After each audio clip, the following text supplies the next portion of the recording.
Another key thing in this game, what I knew was going to be big, if the 49ers was able to get a balanced offense. If they was going to get Christian McCaffrey off and then mixed it in with some passing, we was going to be in trouble. They did that and more in this game. Christian McCaffrey got rolling and we never could stop him. I'm talking about big chunk running plays, picking up big third down, short yardage like he does in the middle, making those little maneuvers, agility, quick, powerful, picking up 1, 2, 3 yards and sometimes bursting those for 10, 12 yards. So that offense wore down this Eagles defense the whole game and it wasn't nothing we can do with it. We were just outmatched. They were better than us in this ball game. That's just the bottom line to it. Another thing is that they forced Jalen Hurts to play hero ball, meaning they shut down the running game for the Eagles. They said if you're going to beat us, it's going to be Jalen Hurts passing this ball 50 to 55 times a game, if possible. He's going to try to win it on his arm. Playing the 49ers defense, you don't want to try to win that way. You're not going to beat the 49ers throwing the ball 50 times a game and with no running game. We tried to run it, we tried to establish it, but no big plays to pick up. They kept stuffing it, forcing Jalen Hurts to run with his legs or try to make a big play downfield. And they were pretty tight in coverage all game long, the 49ers. Now, we got a couple of splash plays, but like I said, game was pretty much in hand. We're down by 2, trying to force scores. And A.J. Brown got free for a couple.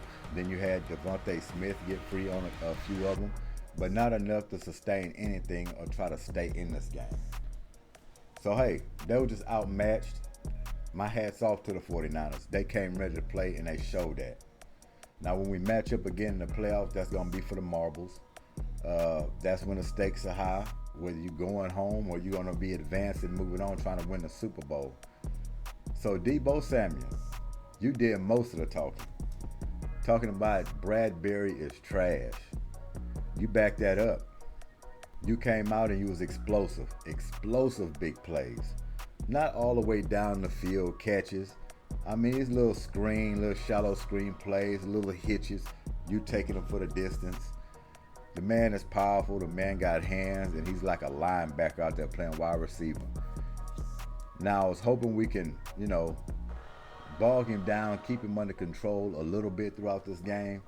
And it's funny about football because it's just one mishap here, one play there can change the whole dynamic of this game. That first quarter, it seemed like Philadelphia had full control of the game, and they did. But when they're going 3 and out and all you can do is come up with field goals, you're buying them time. You're buying them a lot of time. And then Shanahan's offense came through as true. Once they got rolling, Eagles was on their heels. They didn't know what was coming. They didn't know what Shanahan was calling over there. I mean, he's doing the trick plays. That's when he's going deep into his bag. You don't know. You got Christian McCaffrey coming out playing wide receiver. You got them doing reverses. You got Deebo Samuels in the backfield.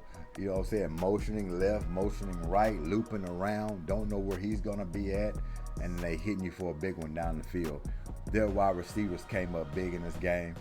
Not only Deebo Samuel, what we got here, George Kittle, Brandon Ayuk, and Jennings. And the thing about it, these wide receivers didn't have a lot of volume for us catches. But every last one of them almost had plus 50 in receiving yards. Deebo Samuel, 4 catches for 116 yards. Almost 30 yards a pop on every catch. 2 touchdowns. He was only targeted 4 times. And how many times do you think he caught the ball? 4 times. And you want to talk about splash plays, 116 yards off of 4 catches. That's not controlling him.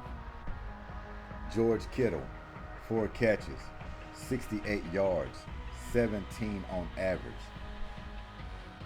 Brandon Ayuk, 5 catches, 46 yards, almost 10 on average. He has a touchdown. And Jennings was catching some big plays. Just when we needed a stop on 3rd down, here goes Jennings, picking up chunk yards. He only had 3 catches, but he had 44 yards out of them. 14, 15 yards every catch, 1 touchdown. Even Christian McCaffrey, which we know he's all-purpose. And that's another reason why I like Christian McCaffrey. Christian McCaffrey, once you get him rolling, man, like the 49ers got him going downhill, running the ball, and then when he started catching balls out of the field, great blocker, his agility and just his strength, can't do nothing with him. That's why he makes the big bucks. And once you get the running game going with the 49ers, mixed in with that passing, they're tough to beat because their defense is stout. And if you are pass heavy, they're going to expose you. They're going to expose you, they're going to get a lead, and they're going to sit on that ball and run the clock out with a balanced offense. A heavy dose of Christian McCaffrey, and then Deebo Samuel, then Kittles, and they throw in all the rest of the other guys, and they're going to take their time and they're going to beat you down to death. They physically beat the Philadelphia Eagles in this ball game. Out-nutritioned them. That's how well they played. Like I say, it didn't look good for them in the first quarter, but once they got it rolling, it was over. You can see it early. Because everything the Eagles was doing, it seemed like they had to press and had to work hard for, and then you saw them without no running game. Every time the Eagles tried to run it, 2 yards, 3 yards, maybe 4 at the most. That's it. Jalen Hurts had to play hero ball. And a lot of run-outs by him to the sideline, little pressures and throwing the ball away or trying to fit a ball in that's not being caught. And next thing you know, we got steamrolled. Got steamrolled bad. See, and this is where you want to see Brock Purdy. 19 for 27. They did not pass heavy. It was a balanced offense. If he's 19 for 27, 314 yards, almost 12 on average, 4 touchdown passes. 4 touchdown passes. He wanted his game bad, Brock Purdy. What happened last year and how he played and getting hurt. Oh yeah, he wanted to play it. Then you go over there and look at Jalen Hurts, 26 for 45, 2 pass heavy. And look, the Eagles going to be a pass heavy team. I understand that. We're a big play offense. And we're making big plays down the field and we get chunk plays and we're moving the ball like we was in the first quarter. But you got to turn those into touchdowns. That's the Eagles offense. That's when they have everything going and they become unpredictable. Because then you can run swift a little bit on some sneaks. See, the pass opens up the run for the Eagles. It's totally opposite for a lot of other teams. The pass opens up the run for the Eagles. That's when you'll see Swift getting loose after they done picked up big chunk plays by A.J. Brown or Devontae Smith and Goddard. Can't wait till he gets back. Once you start keying in on those wide receivers, then you sneak in Swift. Then he start getting screen passes. Get him out wide and he start getting some catches. And then it starts to be a mixture and everything's rolling. Eagles weren't able to get to any of that tonight because of this defense and how fast the 49ers started on offense put us on our heels. So shouts out to those 49ers. They had to have this game. They needed it for their psyche, especially going deep into the playoffs. Going to have to play the Eagles again. You have to go through the Eagles to get to a Super Bowl. So a lot of trash was talked in this one. 49ers backed it up for sure. They came in hungry. They were starved. And it was a brawl. It was a brawl. Even Philadelphia security got thrown out of this one. Yeah. That's how physical it was out there. A lot of brush-ups throughout this game. But it was exciting to watch. Other than that, I wanted the Eagles to come out with a better performance. But, hey, I got to be realistic. We're having big games each week and got another one next week against the Cowboys. Playing all these big games and how you going down the stretch with each last one of them, you're not going to get no rest and you can't lick your wounds because the Cowboys are next. The Cowboys are next.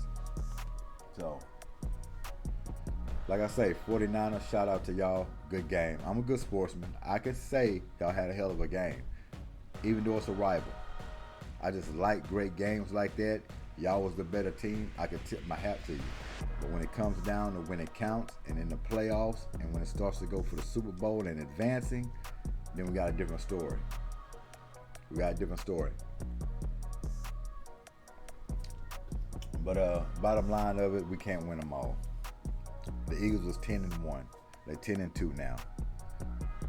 Predicted to lose 3 on my book. So whether that comes or not, great if it doesn't. But if it does, hey. You know, regular season, Eagles not built on the regular season. I've stated that early on in the season. Our stakes are high. So you win this game, a game like this in the playoffs, then you'll see somebody furious, pulling his hair out when you stop us from going to a Super Bowl. So yeah, great win by y'all. Sleep on it.